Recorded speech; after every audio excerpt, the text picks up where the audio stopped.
intellectuals on issues ranging across the spectrum, from housing policies to laws governing organ transplants, have sought to have decision-making discretion taken from those directly involved who have personal knowledge and a personal stake and transferred to third parties who have neither and who pay no price for being wrong, close quote. So again, this counter common sense, you know what's best for your health, therefore we must make the decision in a bureaucracy in Washington. That's right. How? Well, if you've been told all your life, and many of these people have, from an early age, they were in the class for bright, gifted children. They were the ones who got into the good high schools. They were the ones who were accepted in colleges that accept less than 10% of the applicants. They've heard this all through their lives. And after a while, they must, in all due modesty, believe it. All right. It's here we pride ourselves on what we call freedom. Okay, we're free. And part of that free, we live in a country where there are entire states where if you ride a motorcycle, you don't have to wear a helmet. Right.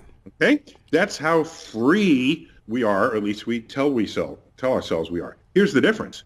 If you don't wear a helmet and you're in an accident, you're more likely to die and become an organ donor, but you're not putting anyone else's freedoms at risk by doing so. Right. So that's a pure expression of your freedom, taking your own life at risk as a functioning, rational adult. Right. Okay? All right.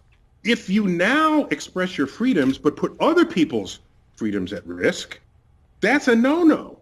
And so I think so many Americans were confused about them wearing a mask, not realizing that's not only to prevent you from getting sick, it's to prevent you from making other people sick. Right. Yeah. All right. If you don't know that you have it. And that's where people didn't fully recognize and understand what it means to live in a free country. I mean, you can do what you want, provided you don't subtract from someone else's freedoms. Mm-hmm. And wearing a mask creates the situation where you're not subtracting from someone else's freedom, especially old people who could die from that. Right. But I think we're so selfish, though, that we only care about us. Even if they're told. There are people who did that even when they were told.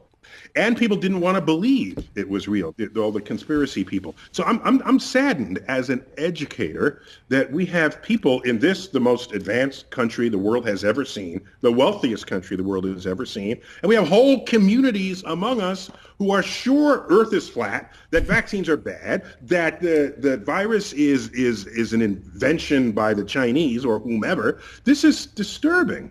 And I don't know that we have the wisdom to take ourselves deep into the 21st century. If they had some sense of the loss of freedom, which is infinitely more important than any of the specific issues by themselves, that is, Obamacare really is a huge step towards the loss of freedom.